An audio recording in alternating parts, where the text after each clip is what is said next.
But now we are going to hear several comments and further details as presented by A.J. Gevaerd, head of MUFON in Brazil, the Mutual UFO Network, and also the editor for UFO Magazine. Here then are the comments by A.J. Gevaerd.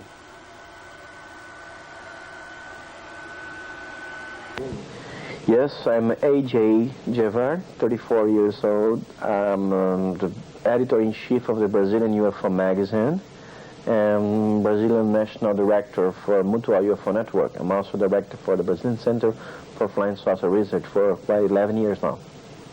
Yes, this is a new piece of evidence that we just reached, 3 or 4 weeks ago, because some military decided to talk more than we have already heard from other military.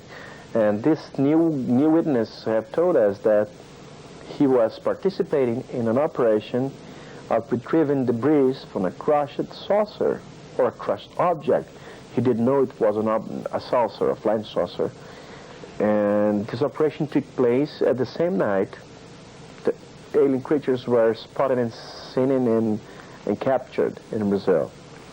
But now we know for sure that U.S. authorities have detected through the satellite system that an object was entering our atmosphere. And it informed the Brazilian authorities that the probable point of touchdown would be in our territory. And our military, our authorities, searched for the place where it could crash or touch down. Some radar controllers were being involved in this detection, and it was determined the touchdown point as south of the state of Minas Gerais, exactly Varginha. And the military closest to that place were sent to retrieve the debris and possibly retrieve eventual creatures that could be seen. What happened is in the morning of that day, they started seeing creatures around. Yes, the vehicle was described by the witness Eurico and Orinda, a couple who lives in a farm about 1 mile from where the object crashed. They described this object as being as a van or a minibus, something between a van and a minibus, trembling.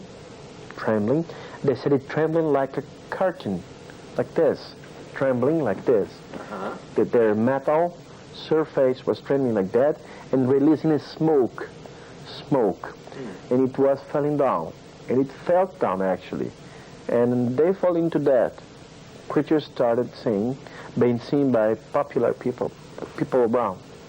Same night, first stop was in an emergency room in a small place, neighboring area of Virginia, when the doctor in charge on duty at that night looked like at the creature. He said, no, we can't stay with this creature here. We don't have equipment to treat this terrestrial people. What do you say about extraterrestrial? Go away with it. And they took to a public hospital, the biggest public hospital in Virginia area, which is the regional hospital, where it was treated for 2 or 3 hours. Then it was taken to a private hospital, which is much more well-equipped to receive treatment for any kind of disease. And it stayed there for 2 nights. 2 nights. Creatures were first taken to like an emergency room, a trauma center, that kind of brief treatment. And you said there was a nurse who had 18 years experience? Yes. And she was interviewed? She was interviewed, yeah. What did she say basically about the brief visit there at that hospital? Well, she was asked by the director not to say anything about it to anybody. But she agreed to talk to the investigators, and she said that what she saw was not from this world. It was a very strange creature. And lots of doctors were involved in treating the creature for the time being. By the time the creature was there, and everybody denied. And the director of the hospital, of course, denied. And other doctors denied. But a few of them decided to talk because they realized the importance of this case. 15 doctors were involved in observing, in treating the creature. and making the analysis of the creature. A few of them were not Brazilian at all, were American doctors, were sent to Brazil to check on it. And was there any information on where the Americans stayed or how they were? Yeah, we have a few information about the registering in the hotels. We have few names, but we believe those names are fake. How many first-hand witnesses would you say all of the Brazilian investigators have now? Yeah, from 30 to 40. 30 to 40? Yes, about 17 military agreed to talk. 17? 17 military from all police. Military police, civilian police, army, and fire department. 17. That's incredible. That's incredible. Yeah. This is a massive number of people talking about the same thing. It's amazing. Very rare. Yeah, we know that there's a lab where the autopsies have been performed since January by the team of Dr. Badam Palhares, which one of our best forensic, if not the best, forensic doctor now. And we found out that there is an underground facility under his lab, which is also a lab used by the Army, because we had lots of torture problems back to 10 or 20 years ago. And when someone were tortured, it was analyzed in the underground facility, which now is being used as a covered place for autopsy of the creatures, the alien creatures. Now, that information came from what type of witness or source? From people close to Dr. Badam Palhares, who don't want to be identified right now. Right. But these are people very close to him. And these same people told us that he is willing to talk, but he is about to wait all the rumors to cease until nobody remembers about the story. When it's not so evident, when he is not in such a delicate position, then he will be willing to talk privately with UFO researchers about what have happened. And then to get straight, what did he actually say to researchers, and then what did she describe? Well, she and other wives of the military was very upset because their husbands have to stay in the military installation for quite some time. And they start talking about what the hell. He can get off the place. He can get off the place because he has to take care of the creature and all the stuff and talk to people and do all those silly meetings. You know how women, military wives says about things like that, and more than that. And the Commander Sergio Lima have treated very badly the UFO researchers. He tried to deny everything many times, and he once called the press. He called the press because he was denounced as withholding information. So he called the press to defend himself, and he got in even deeper problems. He tried to get rid of the problem, but he attracted much more problem because the press is not stupid. Yeah. The press is not stupid at all, and they found out everything about the case. Yeah. That's what happened. Well, and meanwhile, is saying that he's involved in these meetings, and she even knew what the meetings were about, didn't she? Yeah. Yeah, she started telling you, oh, what the hell, there's endless meetings about the ZT creature. Well, if you talk to people in Brazil, you find easily that 60% of these people believe that the government is withholding information, and these people believe that the case in Varginha really happened. Yes, it's because, you know what, our nature is that we don't have a tendency to create stories and perpetuate stories. No.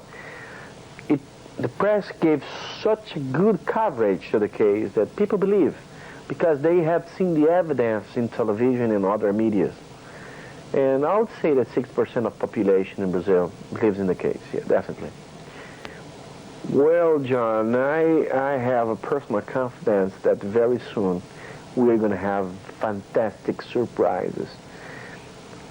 Quoting the UFO researchers that are mostly involved with this case, they used to say, I thought I was doing UFO research all these years.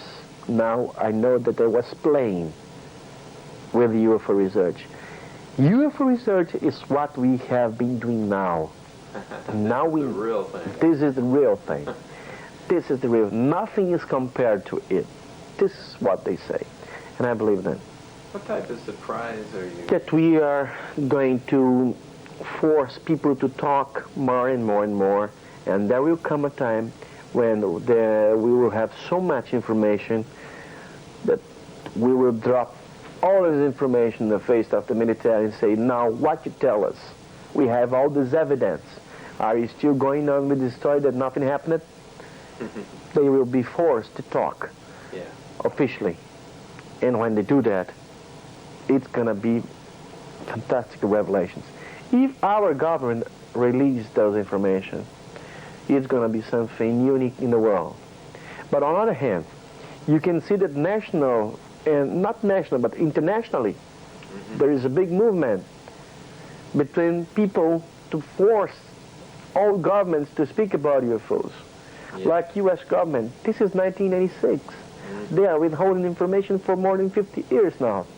They just can't handle all this information. They just can't hold information any longer. I believe that something is going to happen very soon. Either the UFOs will come more and more, or something, I don't know.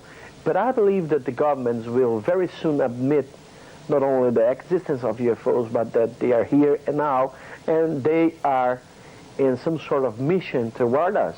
They're not only observing. It's not only curiosity. There is a designated plan for approach Earth and Earthlings. And the government is, of course, aware of that much more than you or me, because we may have the willing to know everything about UFOs. We may have this state of mind that we have. We love to search these things, but it is the government who has the personnel, the labs, the communications, the transportations, the money, the satellites, the facilities. It's the government who has everything. And of course they know much, much, much more than we do. Well, we still are expecting to have more evidence and more details, not all evidence, but details about the crash. We have information. We concentrated on the capture, in obtaining information about the capture of the ETs. And the information about the crash just came 3 or 4 weeks ago, and now we're concentrating on that. I believe we're going to have lots of information about it very soon. If this underground base, there are bodies there now, do you believe it? Yes, I believe there are at least two bodies, but probably more. Now, does that come from eyewitness testimony? Yes. The bodies were taken there. Okay. We know that for sure. And was there any belief that any bodies or live beings were taken to the United States? Yes, there is some evidence that suggests that at least one body was taken to the United States, to California, on January 26, 1996. Interesting. We don't have the confirmation for that, but we have information. Not confirmed, but we have. Does the name Edwards Air Force Base ring a bell? All right, well, thank you very much, AJ. Thank you.